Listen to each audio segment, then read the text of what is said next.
Et bonjour à tous, on se retrouve sur la quatrième vidéo sur cette stratégie d'objectif. Donc on en est à la quatrième étape. Donc comme à chaque fois, hein, si jamais vous tombez sur cette vidéo avant d'avoir vu la présentation et même du coup les trois autres, hein, parce que c'est quand même un enchaînement logique. Donc je vous invite fortement à prendre les vidéos dans l'ordre.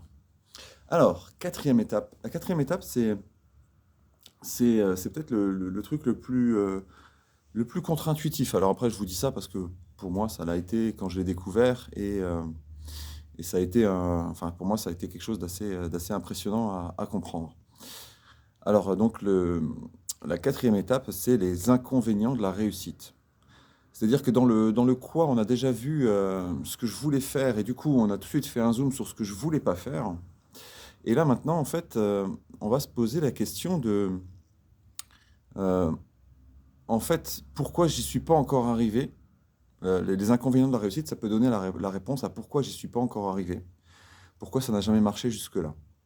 En se posant la question des inconvénients de la réussite, c'est-à-dire qu'on va pousser l'objectif jusqu'au bout.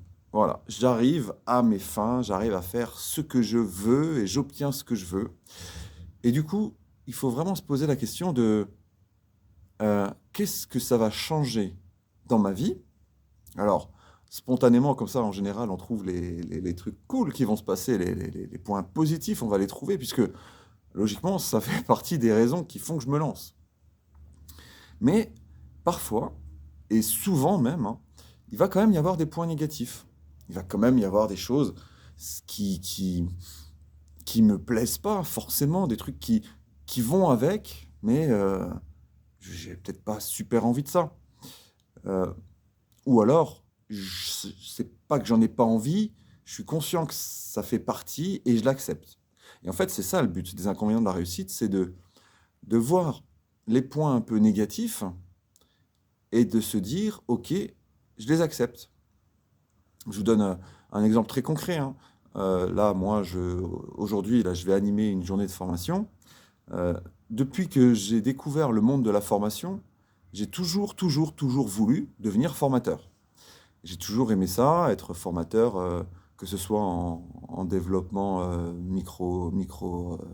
micro-info ou dans les arts martiaux, enfin voilà.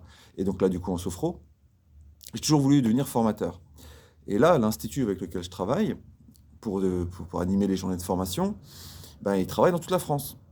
Donc moi, je voulais être formateur. J'adore faire des journées de formation. Mais un des gros inconvénients de la réussite de cet objectif, c'est que ben, je me déplace beaucoup plus que ce que j'aurais au départ voulu, quoi. Sauf qu'il faut faire un compromis. Pour pouvoir travailler suffisamment, ben, il faut que j'accepte de me déplacer. Si j'avais pu me déplacer seulement à 40 km ou à 50 km de chez moi, ça aurait été parfait. Mais dans ce cas-là, je travaille beaucoup moins. Donc un des inconvénients de ma réussite, c'est que je suis beaucoup en déplacement. J'aime pas ça. J'aime pas les déplacements. Mais j'aime être formateur. Voilà. Donc très important pour moi de me rendre immédiatement compte des inconvénients de l'atteinte de mon objectif. Et il y en a, hein, comme ça. Il y en a. La personne qui m'a formé à la stratégie d'objectif, elle nous avait raconté l'histoire de ce grand champion de judo euh, qui, euh, qui ne gagnait finalement jamais le championnat de France, parce que gagner le championnat de France, ça voulait dire devenir un membre du pôle espoir, un membre du pôle France, pardon, et du coup bah, s'entraîner loin de chez lui. Et ça, c'est quelque chose qu'il voulait pas du tout, sauf qu'il n'en avait pas conscience. Et c'est pour ça qu'on a cette étape des inconvénients de la réussite, c'est que parfois, il y a des choses qui vont avec votre réussite. Donc là, en l'occurrence, ce champion de judo, il aurait dû intégrer l'INSEP et donc partir de chez lui, et il n'y avait même pas réfléchi. Par contre, dans son inconscient, c'était quelque chose de très clair. Donc, son inconscient le bloquait, et le mec, il comprenait pas pourquoi il gagnait pas. Parce que inconsciemment, il savait très bien qu'aller à l'INSEP, c'était pas son truc. Et donc, le fait de se poser cette question-là maintenant, ça va vous permettre de mettre en avant certaines choses auxquelles vous n'avez pas immédiatement ou consciemment pensé. Donc vous décortiquez votre objectif, vous décortiquez les points positifs, ok, et les points négatifs. Et si jamais les points négatifs sont trop grands, ça veut dire que votre objectif, vous ne l'atteindrez pas. C'est un peu radical, hein, mais c'est vrai. C'est-à-dire qu'il y aura forcément des choses, conscientes ou inconscientes, qui vont faire que vous allez lâcher l'affaire.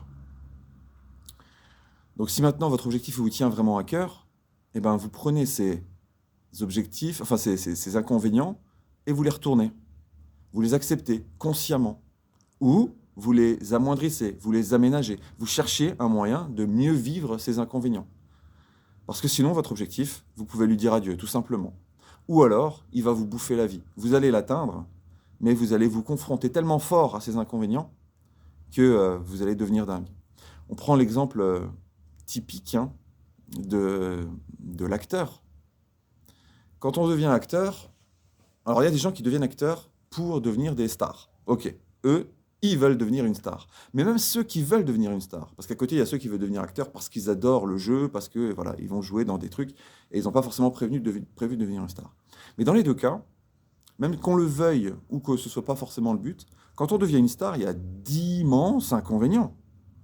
Il n'y a plus de vie privée. Alors, en plus, maintenant, avec les réseaux sociaux, c'est de la folie. Donc, devenir une star, c'est un truc, il faut vraiment le mesurer. Être reconnu dans la rue en permanence, c'est quelque chose qu'il faut vraiment mesurer. Alors là, l'inconvénient, il est évident, mais les avantages de cette réussite sont évidents aussi. Donc, qu'est-ce qu'ils font toutes ces stars? Est-ce qu'elles ont pesé le pour et le contre, ou est-ce qu'elles sont jetées vers le pour, et en se disant, le contre, on verra bien? C'est pour ça qu'il y a certaines stars qui pètent les plombs.